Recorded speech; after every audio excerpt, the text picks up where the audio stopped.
In 1930, Germany was a liberal democracy. Just for a year later, the fascists had taken charge and the government was led by murderers, charlatans and autocrats.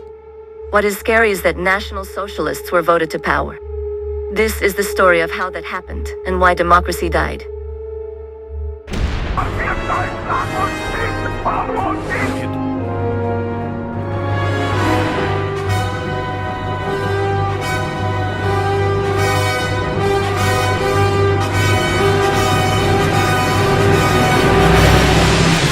To understand what brought the world to war for a second time, we need to understand the political factors in each Allied and Axis nation. The story starts with the creation of the Weimar Republic. The Weimar Republic, officially known as the German Reich, was a constitutional period in which an electoral democracy was established in Germany for the first time in her history. Although this was a period of relative stability and peace for some, the Weimar Republic was seen as morally corrupt by others. There was a rise in political factions and ideology, including nationalism, Marxism and fascism.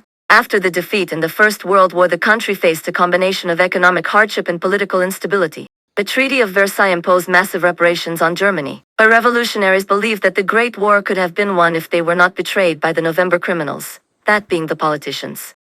The Treaty of Versailles was the peace accord to which Germany admitted surrender, loss of the war and full responsibility for starting the Great War. The treaty stripped Germany of 65,000 square kilometers and the loss of 7 million people. Moresnet and Eupen Malmedy to Belgium, Alsace-Lorraine and the Saarland to the French, Schleswig-Holstein to Denmark. While Germany was split from East Prussia, now known today as Kaliningrad, by the creation of the Polish Corridor and the new state of Czechoslovakia. There was also restrictions on the size and scope of the German military. Anschluss, a future union with Austria, was also banned. The surrender was met with opposition by some in Germany, who believed they should have carried on fighting. Some Germans were horrified at what they saw as unfair draconian punishments. The newly formed Weimar government were known as the November criminals and said the German army had been stabbed in the back. There was a national sense of demoralization caused by the German surrender Treaty of Versailles. In March 1930, the Grand Coalition under the Social Democrat Hermann Müller collapsed. Hindenburg appointed Browning chancellor. His policies, formed in response to the onset of the Great Depression, involved increased taxation, reduced government expenditure and greater austerity, implemented in the summer by presidential emergency decrees, under Article 48 of the Weimar Constitution with consent of President Hindenburg. The Reichstag rejected Brownning's economic measures, to whom many people saw this event as the failure of parliament. The new proportional representation system of voting in the Weimar Republic caused political instability. Whilst the new system, proportional representation, was intended to reduce political conflicts, it in fact resulted in many different parties gaining a small amount of seats in the Reichstag. As a result, parties had to form coalitions to get into power. Each party had different aims, which often lead to disagreements on policy. These disagreements made it difficult for the Reichstag to govern. The reparations were a significant burden on the already weakened German economy and led to an enormous financial crisis. By 1921, for Germany to meet both the reparation demands and to make sure that the country had enough money for the civil needs, the government printed more money. This in economics is known as quantitative easing. In 1923, Germany was unable to pay its reparations on time, which prompted France and Belgium to occupy the industrial region of the Ruhr Valley, which was rich in coal, iron, and steel production. The occupation, meant to force Germany to pay, exacerbated the situation, as the German workers went on strike in protest, and the German government paid them wages, further printing money to do so. The printing of more paper money meant that the money held less value. As the Weimar government continued to print money to cover war reparations and public wages, the value of the mark began to decline rapidly. In 1921, $1 was worth about 64 marks. By 1922, it had already risen to 191 marks. The German economy was weak. The rate of inflation was staggering. In some cities, businesses started to refuse to accept marks altogether and only traded in goods or foreign currency. Germany was dancing on a precipice. People's savings were wiped out almost overnight. Pensions, bank accounts and insurance payments became worthless.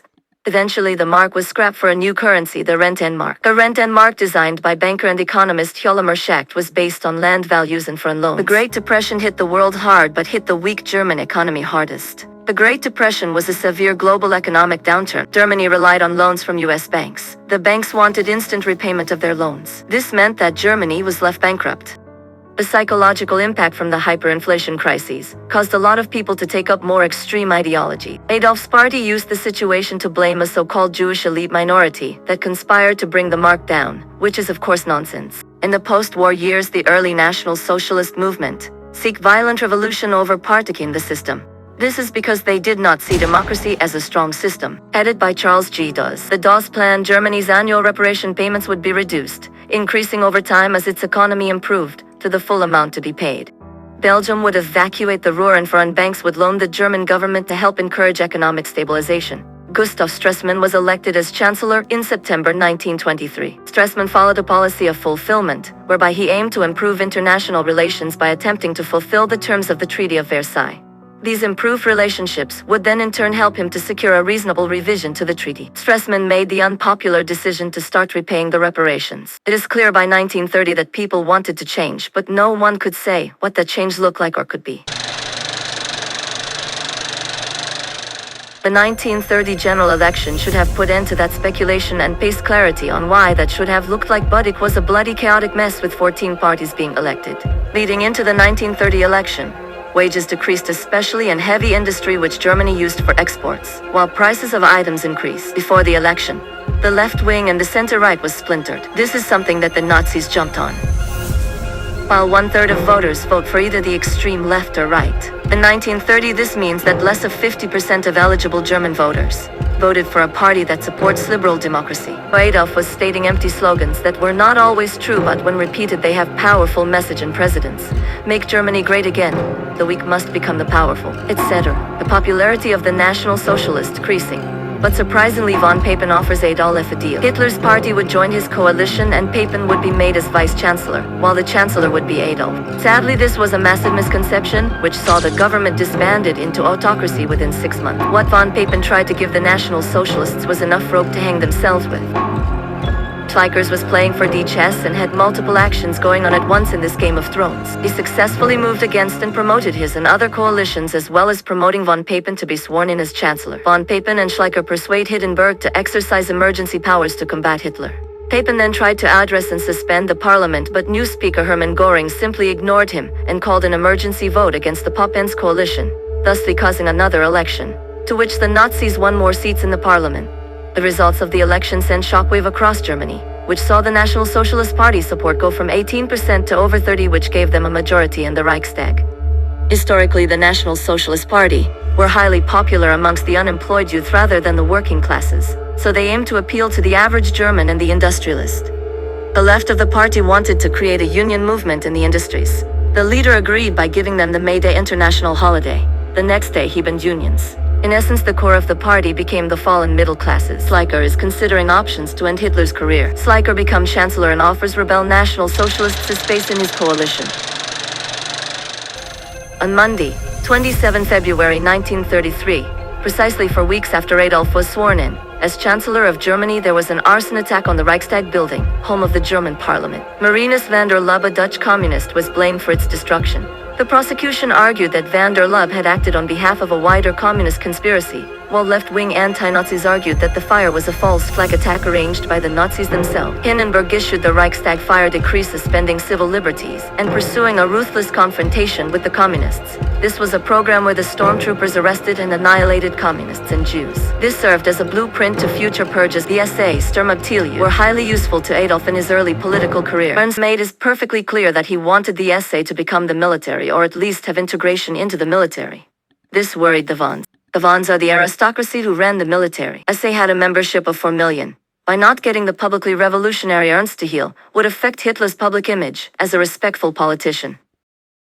Major Jung is a right-wing intellectual and speech writer who is secretly trying to bring down the Nazis. He wrote the Marlborough speech, which he leaked to the press. The Marburg speech was an address given by German Chancellor von Papen at the University of Marburg on 17 June 1934. It is said to be the last speech made publicly, and on a high level, in Germany against National Socialism. It was written in favor of the old nationalist militarist clique, who find themselves pushed aside by the new order. Speaking out publicly about the excesses of the Nazi regime, Papen called for an end to rule by terror and the restoration of some measure of civil liberties.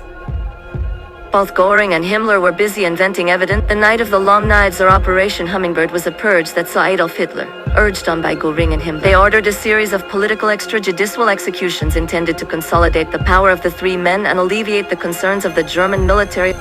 Nazi propaganda presented the murders of the SA as a preventive measure against an alleged imminent coup. But it was not just stormtroopers who were killed. Gregor Strasser as well as conservatives and anti-Nazis, such as former Chancellor Kurt von Schleicher and Bavarian politician Gustav Ritter von Kahr, who had helped suppress Hitler's Munich beer hall putsch in 1923, were assassinated. The beer hall putsch, also known as the Munich Putsch, was a failed coup by Nazi party. Approximately 2,000 Nazis marched on the city. They were confronted by a police cordon, which resulted in the deaths of 15 Nazis, 4 police officers, and 1 bystander after both sides started shooting at one another. Hitler was arrested in Munich, where he was tried in a regional court. The court was incredibly lenient to Hitler's speeches. At one point he was allowed to rant for 3 hours. Hitler's arrest after the beer hall revolution persuaded him that he would try to destroy the democratic system from the inside. Treason and called an enemy of the state. If a thief takes your money and you take it back, does that make you also a thief? Adolf used the purge to attack or eliminate German critics of his new regime, especially those loyal to Vice-Chancellor Franz von Papen, as well as to settle scores with enemies. There were also attacks on left-wing and centralist parties. And murders were also to improve the image of government with a German public that was increasingly critical of thuggish SA tactics. Under fear, the German people vote 44% for the National Socialists. A week later, Adolf pushes forward the Enabling Act, which gives him the right to suspend parliament indefinitely and rule under martial law for up to 4 years. He did not need to wait that long, as Hindenburg died during that term. What makes the Nazi regime run is the quiet complacency from those who matter or can speak up. The thing that made Hitler's rise to power more likely were people's inability to act, or they held Nazi sympathies. In November 1938, a German diplomat is shot in Paris. The mob smashed Jewish homes, businesses and synagogues. The event became to be called Kristallnacht, or the Night of Broken Glass. Both Jewish-born Christian Hans Lissen and the Bavarian prosecutor Joseph Hardinger. In 1933 they investigated the SS and the SA, investigating street murders in the then re-education camp at Dachau. As a result, the higher-ups in the German political and legal system aided the Nazi party by sheer ignorance of their actions, which gave the political power a red flag to continue what they were doing in creating a dictator state. What both men discovered was a conspiracy where people identified to the aims and ideals of the Nazi party. Adolf believed that he was above the law. The law was an artificial set of restrictions that impacted his right of action for the German people.